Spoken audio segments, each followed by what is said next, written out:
you know, either younger than us or, you know, passed and retired. So why not? You know, I want to challenge myself. The best always looking to fight the best and challenge themselves, you know, and why not, you know, challenge. Terence Crawford can't beat him, right? This is a money grab for Terence Crawford. It's just a situation where Terence Crawford is trying to fill up his bank account opposed to actually his legacy. But if you study Floyd closely, like I have, you will notice that he never wastes any steps while he's in the ring. Terence Crawford stunned the boxing world by reportedly accepting Floyd Mayweather's fight offer during a live interview with Stephen A. Smith. Crawford explained that for him, boxing has always been about testing limits and embracing challenges, no matter how big. He stressed that the best should always fight the best, and with calm confidence, he made it clear that facing Mayweather is another opportunity to prove himself and push beyond expectations. Businessman, because this is Terence the businessman talking, right? They got to pay the cheddar to make it better, right? For sure, for sure. All money ain't good money, so you gotta know that. Okay, fair enough. I hate to use the word easy, but at times it did feel like you were, you know, having a really easy time out there. Were you expecting it to play out that way? Listen, it's never easy, you know. Stephen A. Smith has never been shy when it comes to his opinions, especially in boxing. When he praised Terence Crawford for becoming a 4-division world champion, it wasn't just a casual compliment.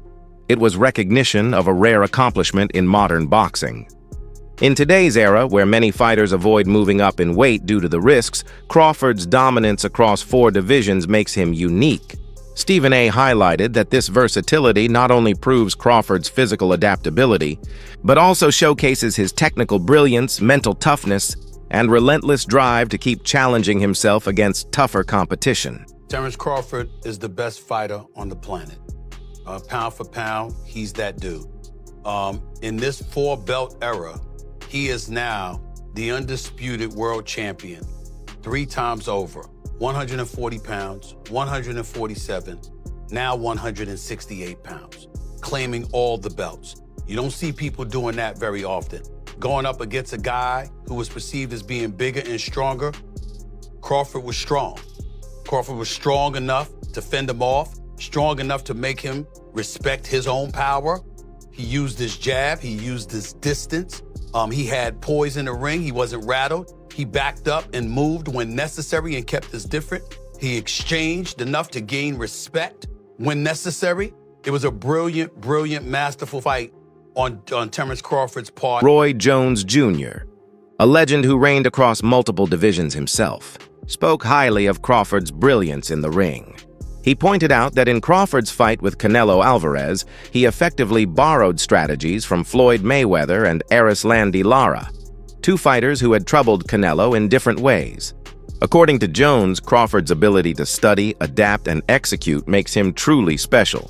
What impressed him most was how Crawford didn't just copy those styles, but integrated them into his own rhythm, making them even more effective. That level of adaptability, Jones argued, is what separates Crawford from fighters who stick to one style and falter against elite opponents. As Canelo Alvarez has been a great fighter his whole career, people like Erislandy Lara gave you the blueprint on how to beat him. People like Floyd Mayweather also gave you the blueprint on how to beat him. But Bud is more fierce, more fearsome and more angrier and more meaner than both of those guys. So you know if they showed you the blueprint, Bud gonna go out there and take that blueprint and do even more with it, which is what Bud did.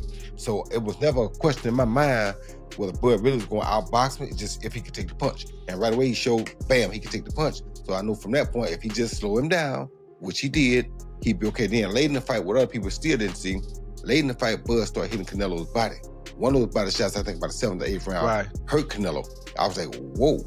Bud hit him in the right spot then, and he got Canelo's respect with that too. So Bud fought a very, very awesome fight, fought a beautiful fight, very tactical. Very controlled.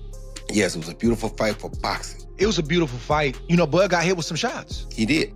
He did. He got hit with some single shots going out. You know, he's going out and you know Canelo, if he has you trapped in the corner or along the ropes, it's typically 1 to 2 big shots. You know that if you've watched him. Yep. So you could tell Crawford, as he was going out, he knew the one shot was coming, and several times it landed. He even got hit with a 2-piece. I don't remember what round it was, an uppercut right hand that Crawford took well. So when you started seeing him absorb the shots, if you're Team Crawford, you don't want him to take that shot. But if you started seeing that, now you know that, okay. And I think that's what gave Crawford the green light to stay there a little bit longer. He smiled about it. He smiled about it. Yeah. And sometimes that smile can be a lie, and sometimes that smile can mean what I think it meant for Crawford, which is, oh, that's not as bad as I thought it was. The idea of Crawford facing Mayweather, even in an exhibition, has sparked fiery debate. Critics argue such a fight could undermine Crawford's legacy, suggesting it would look more like a money grab than a continuation of his historic career. They point to Mayweather's recent focus on lucrative exhibitions over meaningful contests as proof. But others counter that Crawford's legacy is already secure, and stepping in with Mayweather would simply add another fascinating chapter to his story. For them, it's less about risk and more about spectacle. For Terence Crawford, it's just a situation where Terence Crawford is trying to fill up his bank account opposed to actually his legacy. This is what was being said, right? This is what people perceived. Terence Crawford was just attempting to cash out. Comparisons between Mayweather and Crawford fuel endless debate. Floyd's resume boasts victories over some of boxing's biggest names, but critics often question the timing of those fights.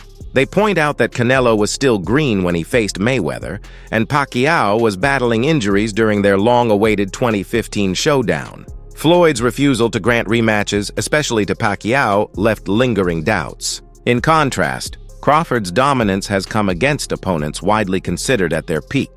This contrast raises the question, was Mayweather's perfection the result of unmatched skill or calculated matchmaking? Floyd Mayweather is still greater than Terence Crawford. We need to really talk about this now. A lot of you guys are putting Crawford a bit too high. If you want to say Crawford could beat Floyd, I'm more open to that conversation, but when you're lining up the careers, I'm going to say Floyd every time. While they're both 5-division, Bud has become 3-time undisputed, but he's only fought 10 world champions to Floyd's 25 world champions. You can't take away the 5-division, 3-time undisputed. In terms of accolades, yeah, he probably gets the nod over Floyd. I say the accolades are about relative, considering Floyd Mayweather won Fighter of the Decade as well. But when you get to the resumes, Pacquiao, Oscar, Canelo, Cotto, Mosley, Castillo, Marquez, Zab, Gotti, Hatton, and Corley. There's probably way more people that this guy just didn't name. And then when you get to Bud's resume, not saying it's just bad, but only names that's really worth mentioning is going to be Spence and Canelo. It's not a knock on Bud. Bud was not able to make those fights early on in his career. But I got to tell you guys what it is. Bud's resume just doesn't line up with Floyd's. Take their top 20 wins. Bud don't even got 20 wins to really sit here and name. Floyd got a good 20-something plus. Bud probably got about 10 wins that we could really sit here and name. Floyd's still greater than Bud in my opinion. Respected analyst Tony Jeffries emphasizes that Floyd Mayweather's greatest weapon wasn't just his defense or speed, it was his mindset. Floyd's unshakable self-belief gave him a psychological edge that often broke opponents before the fight even started. His ability to read fighters, adjust instantly, and remain calm under pressure made him appear untouchable. Jeffries argues that this mental dominance, combined with technical precision, explains why Floyd retired with a flawless record. Strong mindset, they're really confident, they really believe in themselves, but you need more than that mindset. You need to have the full package of everything that I'm talking about, what Floyd has got. Fighters should only want to get better. The more you win, the more you should work harder. If you think about losing, you're gonna lose. All I ever thought about was winning. So that's all I know. Floyd would visualize his success before he even stepped into the ring. There was no alternative to him but winning. And this mindset isn't just for boxing, it's for all walks of life. And I've actually done a full video talking about how I used this mindset of visualization to win my Olympic medal. And it was an absolute game changer. Now, Floyd used to use this mindset to ease the pressure that he put himself under. And he made himself think like, I'm not under any pressure right now, where he was under immense pressure. Pressure either makes you or break you. Well, you see where I'm at, so it's obvious that I'm the type of athlete or I'm the type of entertainer that can deal with pressure. There's never no pressure. Now, if you watch his fight in 2013 when he fought Canelo Alvarez, Canelo came in a young, strong, undefeated fighter, but by round 2, Floyd kind of had him figured out. He was reading Canelo's jab. He would slip outside and then come back with a clean counter punch, then move his feet and get out of the way. He basically had the full fight under control, and he was controlling the full rhythm of the fight. He was forcing Canelo to fight at his pace. And this is what he would do in all of his fights. He would get his opponent to do what he wanted them to do without their opponent even realizing it, which is what we call boxing IQ. Now, even though I'm not a fan of Floyd Mayweather personally, because of the time when I did meet him, what he said to me made me just feel like this guy is a piece of shit.